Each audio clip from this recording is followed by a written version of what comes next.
World का सबसे ज्यादा यूथ पॉपुलेशन वाला देश, जहां हर गली हर मोहल्ला में बच्चे फुटबॉल किक करते हुए दिख जाते हैं। एक ऐसा देश जो ओलंपिक्स में मेडल्स जीत रहा है, जो क्रिकेट में कई बार वर्ल्ड चैंपियन बन चुका है, लेकिन जब बात आती है फुटबॉल की, तब इंडिया का नाम कहीं नहीं आता।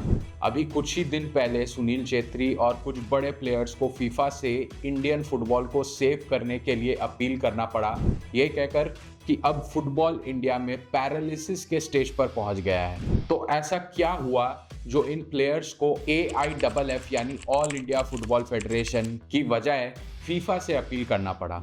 आज की डेट में इंडिया का फीफा मेंस रैंकिंग 142 के अराउंड है। Think about it, 211 FIFA member countries में से हम बॉटम हाफ के बीच में स्ट्रगल कर रहे हैं। हाइटी और कुरासाओ जैसे छोटे छोटे देश, जिनका शायद आपने नाम भी नहीं सुना होगा, ये वर्ल्ड कप के लिए क्वालिफाई कर रहे हैं और हम अभी एशियन कप में ही जाने के लिए क्वालिफाई नहीं हो पाए। फीफा वर्ल्ड कप तो दूर की बात है, और सबसे ज्यादा पेनफुल बात ये सब उस देश में हो रहा है जहां लोग रात 12 बजे तक जाग के प्रीमियर लीग, ला लीग और चैंपियंस लीग देखते हैं, जहां मेसी, रोनाल्डो और एम्बापे के लिए पागलपंती है, लेकिन अपने ही इंडियन फुटबॉलर्स के मैचेस का लोगों को नहीं पता। इंडियन सुपर लीग, जिसे एक टाइम पे इंडिया का प्रीमियर लीग बोलकर हाइप किया जाता था, उसे ही टेम्पोरली रोक दिया गया था। तो सवाल ये है कि 140 करोड़ लोगों का देश, जहां यूथ इतना ज्यादा है, जहां फुटबॉल पैशन टीवी पे इतना हाई है, फिर भी फुटबॉल कभी प्रॉपरली किक ऑफ क्यों नहीं हुआ इंडिया में? गलती कहाँ हुई? सिस्टम में, फेडरेशन में, प्लेयर्स में, या हम लोग में? इस वीडियो में यही सब ब्रेक डाउन होगा। हिस्ट्री से लेके पॉलिटिक्स, मनी, ISL की स्टोरी, इंडियन फुटबॉल का फेलियर एनालिसिस और फाइनली एक ऑनेस्ट क्वेश्चन: क्या इंडिया को फुटबॉल के पीछे लगना चाहिए भी, या फिर हम बस एक प्राउड क्रिकेटिंग नेशन बन के खुश रह सकते हैं? फुटबॉल इंडिया में आज का खेल नहीं है। ये गेम यहाँ 19वीं सेंचुरी में ही आ गया था, ब्रिटिश रूल के टाइम। पहले फुटबॉल क्लब्स कैलकाटा में बने। Mohun Bagan, east Bengal, Mohammedan sporting club, ये सब एशिया के ओल्डेस्ट क्लब्स में काउंट होते हैं। सबसे आइकॉनिक अर्ली मोमेंट था 1911 का IFA शील्ड, जब मोहन बगान ने मोस्टली बेयर फुट खेल के ब्रिटिश रेजिमेंट टीम को हराया। ये सिर्फ एक फुटबॉल मैच नहीं था, ये एक पॉलिटिकल स्टेटमेंट था और एक गुलाम देश की आंखों में सेल्फ बिलीफ का मोमेंट था। लेकिन एक्चुअल इंडियन नेशनल टीम की स्टोरी इंडिपेंडेंस के बाद स्ट्रांग बनने लगी। 1948 लंदन ओलंपिक्स, इंडिया ने अपना पहला ओलंपिक फुटबॉल मैच फ्रांस के अगेंस्ट खेला, जहां कई प्लेयर्स बेयरफुट थे, जिसके बावजूद टफ फाइट देने के बाद इंडिया ने सिर्फ एक गोल से हारा। यहीं से लोग कहने लगे ये इंडियन टीम में कुछ दम है। फिर आया द गोल्डन एरा। 1950 से अर्ली 1960s को ऑफिशियली इंडिया का गोल्डन एज ऑफ फुटबॉल बोला जाता है। कोच थे द लेजेंडरी शाहिद अब्दुल रहीम, जिनके ऊपर मैदान मूवी भी बनी थी। 1951 Asian games new Delhi, India ने गोल्ड मेडल जीता, फाइनल में ईरान को हराकर। 1956 मेलबर्न ओलंपिक्स, इंडिया फुटबॉल में सेमीफाइनल तक पहुंच गया। एशिया का पहला देश जो ओलंपिक फुटबॉल में सेमीफाइनल तक पहुंचा। ऑस्ट्रेलिया को 4-2 से हराया, जहां निवेल डिसूजा ने हैट्रिक मारा, द फर्स्ट एशियन प्लेयर जिसका ओलंपिक हैट्रिक रिकॉर्ड हुआ। 1962 Asian games Jakarta, India again one the gold medal, final में साउथ कोरिया को 2-1 से हराकर। 1950s से 60s में इंडिया ने मर्डेका कप, क्वाड्रेंगुलर टूर्नामेंट्स भी जीता और एशिया के टॉप 3 टीम्स में काउंटेड था। उस टाइम पे फॉरेन जर्नलिस्ट इंडिया को ब्राजील ऑफ एशिया बोलते थे। प्लेयर्स का लेवल हाई था। PK बैनर्जी, चुन्नी गोस्वामी, तुलसीदास बलराम, निवेल डिसूजा, ये लोग एशिया के स्टार्स थे। तो फिर अगर हम 60 से 70 साल पहले एशिया के टॉप टीम्स में से एक थे, तो आज 142nd रैंक पे कैसे आ गए? गोल्डन एरा के बाद 70s 80s में धीरे धीरे इंडियन फुटबॉल में डिक्लाइन स्टार्ट हुआ। रहीम साहब का डेथ 1963 में हो गया, जिसके बाद स्ट्रक्चर्ड प्लानिंग गायब हो गई, फेडरेशन पॉलिटिकली ड्रिवन हो गई, इंफ्रास्ट्रक्चर स्टेगनेंट रहा, और बाकी एशियन कंट्रीज जैसे जापान, साउथ कोरिया, ईरान और सऊदी अरेबिया सब ने प्रोफेशनल लीग्स, एकेडमीज और यूथ पे इन्वेस्ट करना स्टार्ट कर दिया। इंडिया ने बेसिकली पॉज बटन दबा दिया। 1990s में नेशनल फुटबॉल लीग शुरू हुआ और फिर 2007 में आई लीग बना। ऑफ लेट कुछ मोमेंट्स अच्छे भी थे, जैसे SAFF चैंपियनशिप जीतना, बाईचुंग भूटिया का राइज, 2010s में द सुनील छेत्री एरा और 2017 में FIFA under 17 world cup host करना, लेकिन कोई भी चीज़ लॉन्ग टर्म स्ट्रक्चर में कन्वर्ट नहीं हो पाई। एक टाइम पे जब हम एशिया के किंग्स थे तब हमने सिस्टम बिल्ड नहीं किया, लेकिन बाकी कंट्रीज ने किया, और आज हम उनसे 50 से 60 साल पीछे चल रहे हैं।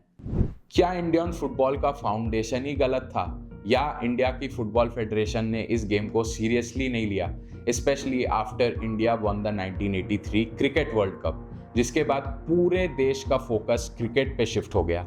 ब्रिटिश एरा में फुटबॉल एक एलाइट अर्बन क्लब स्पोर्ट था, कोलकाता में जहां मिलिट्री कैंटोनमेंट्स और कुछ पोर्ट्स में इसे खेला जाता था। ग्रास रूट्स प्लानिंग जीरो थी।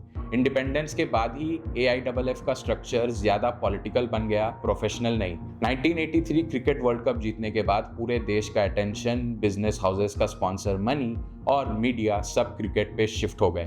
BCCI यानी board of control for cricket in India ने एक प्रोफेशनल स्ट्रक्चर बनाया, डोमेस्टिक टूर्नामेंट्स को ग्लैमराइज किया और टीवी राइट्स को एग्रेसिवली सेल किया। मीनवाइल फुटबॉल स्टेट एसोसिएशंस के फाइट्स, पॉलिटिशियंस और लैक ऑफ टीवी कवरेज में फंस गया। AIFF को कई बार कोर्ट्स और सुप्रीम कोर्ट तक खींच के ले जाया गया, elections over age, governance issues, third party interference और दूसरे केसेस के लिए। 2025 तक सिचुएशन ये हो गई है कि AIFF सुप्रीम कोर्ट में 16 टाइम्स प्रेजेंट हुआ है, जबकि नेशनल टीम ने उस साल सिर्फ 12 मैचेस खेला। सोच लो, एडमिनिस्ट्रेटर्स कोर्ट में ज्यादा टाइम बिता रहे थे और प्लेयर्स ग्राउंड में कम। पहले लोकल लीग्स, फिर NFL, फिर आई लीग, फिर ISL, दोनों पैरेलल चल रहे थे और फिर शुरू हुई मर्जर की बात। फैंस को खुद नहीं पता था कि टॉप लीग का एक्चुअल स्ट्रक्चर क्या है। भाईचुंग भूटिया ने 2025 में खुद क्रिटिसाइज किया AIFF को। उन्होंने कहा कि ग्रासरूट्स प्रोग्राम सिर्फ 20 से 30 दिन चलते हैं, फोटोज खींची जाती है और फिर बंद। बाकी 11 महीने किड्स का कोई ट्रेनिंग नहीं और कोई कंपटीशन नहीं। तो हाँ, ऑनेस्टली बोलना पड़ेगा कि इंडिया में फुटबॉल का फाउंडेशन भी वीक था और मैनेजमेंट भी डिकेड्स तक कंफ्यूज्ड, शॉर्ट टर्म और पॉलिटिकल रहा। 2014 में जब ISL लॉन्च हुआ तो ब्रांडिंग क्लियर थी, फुटबॉल का IPL। Celebrity owners Ranbir Kapoor, John Abraham, Sachin Tendulkar, Sourav Ganguly. Foreign stars like Del Piero, Anelka Trezeguet, Robert Pierce. It had full-on glamour, Bollywood, fireworks and packed stadiums. Initially ISL ने कुछ चीजें सही की, जैसे ब्रॉडकास्टिंग के लिए प्राइम टाइम टीवी स्लॉट्स और मार्केटिंग टैगलाइंस। फैंस को एक नया प्रोडक्ट मिला with European style branding. Players की सैलरीज आई लीग से काफी बेटर हो गई और काफी लोगों को एम्प्लॉयमेंट का ऑप्शन मिला, लेकिन धीरे धीरे प्रॉब्लम दिखनी शुरू हुई। एग्रीमेंट में लिखा था कि ISL franchises grass roots academies और यूथ डेवलपमेंट पे इन्वेस्ट करेंगे। कुछ ने किया, जैसे केरला ब्लास्टर्स, बेंगलुरु FC, लेकिन ओवरऑल सिस्टम लेवल इम्पैक्ट उतना बड़ा नहीं आया जितना प्रॉमिस्ड था। Franchise fee, squad costs, foreign players, travel, सब मिला के एक्सपेंसेस हाई थे। लेकिन व्यूअरशिप का पीक 2014 से 17 के बीच आने के बाद डिक्लाइन होने लगा। स्पॉन्सर्स और ब्रॉडकास्टर्स का एंथुजियाज्म भी धीरे धीरे कम होने लगा। ISL को टेम्पोरली रोकने का रीजन ये था कि ब्रॉडकास्टिंग राइट्स के लिए जब टेंडर निकला तब कोई भी कंपनी बिडिंग के लिए आई ही नहीं। जीरो बिड्स, क्लब्स प्लेयर्स को पे नहीं कर रहे थे और AIFF के पास कोई सॉल्यूशन नहीं था। इस वजह से फुटबॉल प्लेयर्स की लाइवलीहुड खतरे में आ गई थी, जिसके कारण इन्हें फीफा के सामने हाथ जोड़ना पड़ा। बट इवेंचुअली इतना कुछ होने के बाद प्रेशर में आकर AIFF ने फाइनली डिसाइड किया कि ISL को 25 करोड़ का रिजर्व फंडिंग से फरवरी में स्टार्ट कर देंगे, while waiting for a broadcasting bidder. Imagine करो, इंडिया में जहां IPL बिलियंस कमा रहा है ब्रॉडकास्टिंग राइट्स से, वहां ISL को चैरिटी में भी कोई नहीं लेना चाहता। इससे ज्यादा एम्बैरेसिंग और क्या हो सकता है। 2010 से AIFF को FSDL, जो कि एक रिलायंस ग्रुप का सब्सिडरी है, इससे हर साल अप टू 50 करोड़ मिल रहे थे, जिसका 15 ईयर कॉन्ट्रैक्ट था जो दिसंबर 2025 में खत्म हो गया। जब नया कमर्शियल पार्टनर ढूंढना था तब AIFF ने 15 साल का कमिटमेंट मांगा, लेकिन सिर्फ गवर्निंग काउंसिल में एक सीट दिया और यही one of the major problem बन गया। आप सोचो कितना मजाकिया ऑफर था ये। मतलब आप पूरे लीग को फंड करो, ऑर्गेनाइज करो, ब्रॉडकास्ट करो और बदले में डिसीजन मेकिंग बॉडी में एक माइनॉरिटी की तरह रहो। कोई समझदार आम आदमी भी ऐसे बेकार डील को एक्सेप्ट नहीं करेगा। एज एक्सपेक्टेड कंपनीज को ये डील अनअट्रैक्टिव लगी। Result, zero bids for ISL broadcast rights. इसी वजह से 2025 के एंड तक सिचुएशन इतनी खराब हो गई कि this top tier league stalled, यानी आईएसएल को रोकना पड़ा। क्लब्स ने टीम ऑपरेशंस रोक दी और प्लेयर्स की सैलरीज डिले या स्टॉप हो गई। मोहन बगान जैसे चैंपियंस ने ट्रेनिंग ही बंद कर दी टेम्पोररली। सिटी फुटबॉल ग्रुप, जो यूरोपियन लीग में मैनचेस्टर सिटी के ओनर्स है, इन्होंने मुंबई सिटी फुटबॉल क्लब से एग्जिट कर लिया, स्पेसिफिकली ये बोल के कि उन्होंने आईएसएल की फ्यूचर की अनसर्टेनिटी के चलते ये डिसीजन लिया। पूरी दुनिया में जहां फुटबॉल कंटेंट की डिमांड बूम कर रही है, वही इंडिया का टॉप लीग ब्रॉडकास्ट डील के बिना लटक रहा है। तो सवाल ये है कि ये गलती किसकी है, फेडरेशन की, प्लेयर्स की, क्लब्स की, या इंडियन मार्केट ही फुटबॉल के लिए रेडी नहीं है? एक्चुअल आंसर असल में मिक्स्ड है। पहले तो AIFF ने टेंडर टर्म्स अनरियलिस्टिक रखे, जिसमें मिसमैनेजमेंट और पॉलिटिकल इंटरफेरेंस से बिडर्स का ट्रस्ट डिस्ट्रॉय हो गया। दूसरा, बिडर्स को अपना ROI नहीं दिखा। एंड थर्ड, व्यूअरशिप क्रिकेट के सामने बहुत कम था, तो एडवर्टाइजर्स का कॉन्फिडेंस लो हो गया। सिर्फ AIF को ब्लेम करना लॉजिकल नहीं होगा, क्योंकि इन फुटबॉल प्लेयर्स को देखने वाले फैंस का ही गारंटी नहीं रहता कि वो अपनी लॉयल्टी को परमानेंट रखेंगे या नहीं, जो कि ISL की डिक्लाइनिंग व्यूअरशिप से ऑब्वियस है। तो AIFF का ब्रॉडकास्टर से 15 साल का कमिटमेंट मांगने के पीछे की मजबूरी अंडरस्टैंडेबल है, बट बिजनेस के पॉइंट ऑफ व्यू से गवर्निंग बॉडी में लो डिसीजन मेकिंग पावर देना स्टूपिड था। ये सब देखने के बाद आप यही सोच रहे होंगे कि फॉल्ट किसका है एग्जैक्टली और सॉल्यूशन क्या है। लोग कहते हैं इंडियन लोग फुटबॉल पसंद नहीं करते, लेकिन सच इतना स्ट्रेट नहीं है। World Cup, Euro Champions League, Premier League, India में इन सब का व्यूअरशिप बहुत स्ट्रांग है। Calcutta, Kerala, North East, Goa, Mumbai, Delhi, हर जगह European fan club groups active हैं। प्रॉब्लम है इंडियन फुटबॉल में कम्पिटिटिवनेस और स्केल की कमी। फैंस के पास चॉइस है, सेम वीकेंड नाइट को वो मैनचेस्टर सिटी वर्सेस लिवरपूल देख सकते हैं, या एक ISL मैच जहां आधा स्टेडियम खाली है और हार्डली कोई इंटरनेशनल स्टार है। ऑब्वियस है वो प्रीमियर लीग चूज करेंगे। हम लोग अपने लोकल क्लब्स और लीग्स को उतना सपोर्ट नहीं करते जितना यूरोपियन टीम्स को। हम लोग 10,000 रुपए मेसी को देखने के लिए पे कर देते हैं, लेकिन इंडियन प्लेयर्स को 500 रुपए में भी देखने के लिए रेडी नहीं रहते। अभी रिसेंटली मेसी का इंडिया टूर के लिए इंडियन गवर्नमेंट ने अप्रॉक्स 150 करोड़ स्पेंड किया था, जिसे देखकर पंजाब फुटबॉल क्लब के डायरेक्टर रंजीत बजाज ने डिसअपॉइंटमेंट जताया। इनका कहना है कि अगर ये 150 करोड़ का अमाउंट इंडियन फुटबॉलर्स पे खर्च हो तो इंडिया से 10 मेसी निकलेंगे with proper coaching and infrastructure. एक हार्श ट्रूथ तो ये भी है कि इंडियन फुटबॉल टीम जब तक फीफा में क्वालिफाई करके वर्ल्ड कप नहीं जीत जाती, तब तक इंडियंस के बीच फुटबॉल का इंटरेस्ट कम ही रहेगा, जो कि क्रिकेट के साथ था बिफोर 1983। मेजॉरिटी ऑफ इंडियंस ये सोचते हैं कि वर्ल्ड फुटबॉल टीम्स के साथ खेलने का कैपेबिलिटी इंडियंस में है ही नहीं। इसके पीछे रीजन ये नहीं है कि इंडियंस जेनेटिकली इनकेपेबल है to play world class football, बल्कि ये है कि यहाँ वैसा इंफ्रास्ट्रक्चर और बैकिंग नहीं है फुटबॉल प्लेयर्स को, जिसके सपोर्ट से उन्हें वर्ल्ड क्लास प्लेयर्स बनाया जा सके। It's like a cycle, create world-class coaching infrastructure, win world tournaments, get fan support, and then fan support generate world-class infrastructure, and the cycle continues. Now the question is, where is the starting point? Let's take cricket का example. 1983 में world cup जीतने के पहले Indian cricket team का भी बहुत बुरा हाल था when it comes to financial support and infrastructure, very much like the football team of today. But Kapil Dev और उनकी टीम ने अनइमेजिनेबल वर्ल्ड विक्ट्री दिलाकर क्रिकेट में इन्वेस्टमेंट और पॉपुलैरिटी ग्रोथ का रास्ता खोल दिया। उस टीम के पास कोई खास ट्रेनिंग या फाइनेंशियल बैकिंग नहीं थी, जिसके बदौलत उन्होंने वर्ल्ड कप जीता। It was due to pure hard work and self-belief, and to be very honest, a bit of luck and miracle as well. अगर वो टीम वर्ल्ड कप नहीं जीतती तो क्रिकेट भी आज बाकी स्पोर्ट्स की तरह इंडिया में स्ट्रगल कर रहा होता।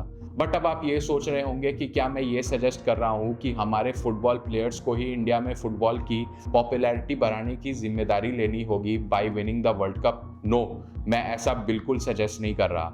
रियलिस्टिकली स्पीकिंग, वो 1983 का क्रिकेट वर्ल्ड कप विक्ट्री एक रेयर फेनोमेना था, जो प्रैक्टिकली पॉसिबल नहीं है to accomplish without proper support. हम ये सोचकर नहीं बैठ सकते कि एक दिन हमारे फुटबॉल प्लेयर्स वर्ल्ड कप जीत के लाएंगे और उसके बाद हम फुटबॉल को सपोर्ट करेंगे। In order to win World Cup, players need proper training and proper financial support. अब ये कंसर्न भी वैलिड है कि लोग बिना विनिंग हैबिट के फुटबॉल देखने जाएंगे ही नहीं, तो क्या इंडिया में फुटबॉल को ग्रो करने का कोई सॉल्यूशन नहीं है? अकॉर्डिंग टू मी है। मेरी पर्सनल ओपिनियन में एक ही तरीका है जिससे फुटबॉल को इंडिया में किक ऑफ किया जा सकता है। हमारे इंडस्ट्रियलिस्ट्स और गवर्नमेंट को साथ मिलकर इस प्रोजेक्ट के पीछे काम करना होगा। बिना प्राइवेट प्लेयर्स के पार्टिसिपेशन के it is impossible for the government to build world class infrastructure in football and fund the players, enabling them to match up with international standards। यहाँ पर किसी बड़ी हस्ती या बिजनेसमैन या किसी ग्रुप ऑफ इंडस्ट्रियलिस्ट को प्रॉफिट्स इग्नोर करके इसे as a charity and pure passion मानकर फुटबॉल पे इन्वेस्ट करना होगा, सिर्फ 5 या 10 साल तक नहीं बल्कि 20 से 30 सालों तक, without having any expectation for financial returns. एक पूरी जनरेशन को तैयार करना होगा, तभी जाकर मेरी राय में इंडिया का फुटबॉल में कुछ चांसेस बनेगा to reach international championships. Cricket जैसा मिरेकल को एक्सपेक्ट करना बहुत इम्प्रैक्टिकल है, जो शायद कभी नहीं अचीव होगा unless too much of luck is on our side. China इतना डेवलप्ड कंट्री होने के बावजूद फुटबॉल को सीरियसली डोमिनेट करने का विजन रखता है। चाइना का 30 ईयर फुटबॉल प्लान जो 2015 में लॉन्च हुआ था, इस बात का प्रूफ है कि कंट्री फुटबॉल टैलेंट डेवलप करने और इस स्पोर्ट की पॉपुलैरिटी बढ़ाने को लेकर कितनी कमिटेड है। ये एम्बिशियस $50 बिलियन का इनिशिएटिव यानी 45,000 करोड़ इन्वेस्टमेंट का गोल है कि 2050 तक चाइना को वर्ल्ड फुटबॉल का सुपर पावर बनाया जाए। इस प्लान के अंडर टारगेट था कि 2020 तक 50 मिलियन बच्चे और एडल्ट्स फुटबॉल खेलना स्टार्ट करें और उसी टाइम तक कम से कम 20,000 फुटबॉल ट्रेनिंग सेंटर्स और 70,000 पिचेस एस्टैब्लिश हो जाएं। प्लान में शॉर्ट टर्म, मीडियम टर्म और लॉन्ग टर्म टारगेट्स भी सेट किए गए हैं, जैसे कि 2030 तक हर 10,000 लोगों पर एक फुटबॉल पिच हो, मेंस फुटबॉल टीम एशिया की बेस्ट टीम्स में से एक बने और वुमेन्स फुटबॉल टीम का रैंकिंग वर्ल्ड क्लास लेवल पर हो। बट कुछ एक्सपर्ट्स कहते हैं कि इस एम्बिशन में चाइना कहीं ना कहीं फेल हो रहा है अभी तक, and the reason is government यानी चाइनीज कम्युनिस्ट पार्टी का interference. Very similar problem like India. अब ये टाइम ही बताएगा कि 2050 का गोल चाइना रीच कर पाता है या नहीं। ऐसा नहीं है कि इंडिया में अभी तक किसी बिग बिजनेस हाउस ने जेन्युइन एफर्ट्स नहीं किए हैं। जैसे JSW ग्रुप के इंडस्ट्रियलिस्ट साजन जिंदल के ग्रुप ने बेंगलुरु FC को सीरियसली रन किया with proper professional club structure, youth academy and good coaches, जिसके वजह से AFC कॉम्पिटिशन्स में डिसेंट परफॉर्मेंसेस देखने को मिले। बेंगलुरु FC को ऑफन मॉडल क्लब बोला जाता है इंडिया में। फिर आता है Tata group and Tata football academy. Tata football academy decade से नॉर्थ इंडिया का एक टॉप टैलेंट हब बना रहा है। बहुत सारे इंडियन इंटरनेशनल प्लेयर्स यहाँ से आए। बाद में टाटा ने जमशेदपुर FC ISL में लॉन्च किया, जिसके लिए इंफ्रास्ट्रक्चर सॉलिड बनाया, और कुछ यूरोपियन क्लब्स जैसे FC बार्सिलोना की एकेडमीज दिल्ली, मुंबई, बेंगलुरु, पुणे में 2010 से चल रही थी, लेकिन 2024 में उन्होंने क्वाइटली इंडिया से ऑपरेशंस बाइंड अप कर दिए without providing any specific reason. कुछ सेलिब्रिटीज ने भी इन्वॉल्वमेंट दिखाया है, स्पेशली जॉन अब्राहम। तो हाँ, कुछ बिग प्लेयर्स आए, कोशिश की, लेकिन यहाँ या तो स्केल कम था या एनवायरनमेंट इतना मेसी था कि उन्होंने भी हाथ खींच लिया। अब ये देख लेते हैं कि हमारे एक्स प्लेयर्स और एक्सपर्ट्स का क्या कहना है इस मैटर में। Joy Bhattacharya, who was the FIFA under 17 world cup tournament director, एक ही पॉइंट रिपीट करते हैं, इन्वेस्ट इन किड्स। यूरोप और अमेरिका में 12 से 13 साल के बच्चे कम से कम 70 से 90 मैचेस एक साल में खेलते हैं और इंडिया में बहुत कम। मैचेस कम होने से कम्पिटिटिव एनवायरनमेंट वीक रहती है, जिससे डिसीजन मेकिंग और गेम इंटेलिजेंस डेवलप ही नहीं होता। सुनील छेत्री, भाईचुंग भूटिया और कई एक्स प्लेयर्स ने बार बार कुछ चीज़ें हाईलाइट की हैं। कोचिंग स्टैंडर्ड्स इंप्रूव करो, यूथ लीग्स को रेगुलर बनाओ और क्लब्स को फाइनेंशियली स्टेबल बनाने के लिए better governance, revenue sharing, TV rights और लोकल फैन एंगेजमेंट रखो। जर्मन आउटलेट DW ने एक डायरेक्ट क्वेश्चन पूछा है इंडियन से, Why can't India produce footballers like cricketers? Answer उनके एनालिसिस में क्लियर था, और वो ये था कि क्रिकेट के लिए इकोसिस्टम बनाया गया लेकिन फुटबॉल के लिए नहीं। फैसिलिटीज, कोचिंग, स्काउटिंग और डोमेस्टिक कंपटीशन सब क्रिकेट सेंट्रिक है इंडिया में। बस एक आखिरी बड़ा सवाल मैं आपसे पूछना चाहूँगा, क्या फुटबॉल इम्पोर्टेंट है इंडिया के लिए? क्या इंडिया को सीरियसली इस गेम में इन्वेस्ट करना चाहिए? मेरी राय में हमें इसे 3 एंगल से सोचना चाहिए। पहला, सॉफ्ट पावर। फुटबॉल दुनिया का सबसे बड़ा कल्चरल एक्सपोर्ट है। ब्राज़ील, अर्जेंटीना, स्पेन, पोर्टुगल, इन सब कंट्रीज का ग्लोबल इमेज फुटबॉल से हेविली लिंक्ड है। अगर इंडिया एक डिसेंट लेवल तक भी आ जाए, like regularly playing Asian cup and FIFA world cup, तो हमारी सॉफ्ट पावर, विजिबिलिटी और रिस्पेक्ट अपर लेवल पे जा सकती है। दूसरा, tourism, economy and jobs. Professional football ecosystem से clubs, academy, stadiums, media and merchandising thousands of jobs create कर सकते हैं।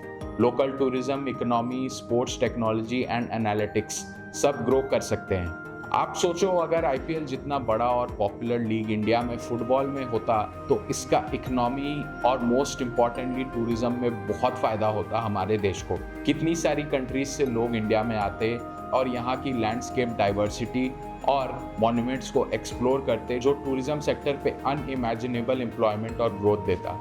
And last but not the least, health and society. Grass roots football mass participation sport बन सकता है, जहां बच्चे physically active रहेंगे, कम्युनिटी कल्चर डेवलप होगा और सोशल इंटीग्रेशन स्ट्रांग होगा। इंडिया ऑलरेडी एक सुपर पावर है in cricket. Money, fame, soft power सब क्रिकेट के थ्रू आ रहा है, बट पूरी दुनिया में cricket as a game is not that popular as football except the Indian subcontinent and Australia. But that doesn't mean कि हम क्रिकेट को एक इंफीरियर गेम समझे। कोई भी स्पोर्ट हो, अगर वो हमारे देश की इकोनॉमी और सॉफ्ट पावर को बूस्ट कर सकता है, then we should pursue it. India अगर चाहे तो साइमल्टेनियसली एक क्रिकेट सुपर पावर और एक रिस्पेक्टेबल फुटबॉल नेशन दोनों बन सकता है, लेकिन उसके लिए विजन, पेशेंस और लॉन्ग टर्म प्लानिंग चाहिए। फुटबॉल में शायद हम ब्राज़ील या अर्जेंटीना जैसा नहीं बन पाएंगे, लेकिन एशिया में टॉप 6 टू टॉप 8 टीम्स में कंसिस्टेंट रहना और वर्ल्ड कप क्वालिफाई करना, ये रियलिस्टिक गोल है अगर सिस्टम सीरियसली चेंज करना है। क्रिकेट हमारा कंफर्ट जोन है जहां पैसा भी है, प्राइड भी है, लेकिन फुटबॉल हमारा गिल्टी प्लेजर है। Football as a game is much closer to our natural human tendency and may be that is why it is the most loved sport in the world. इस video का end एक simple thought से करते हैं, और वो ये है कि अगर हम सिर्फ क्रिकेट नेशन बन के खुश रहना चाहते हैं, तो चलो ऑनेस्टली एक्सेप्ट कर लेते हैं that football is not our priority. We will watch foreigners play, but we will not build our team.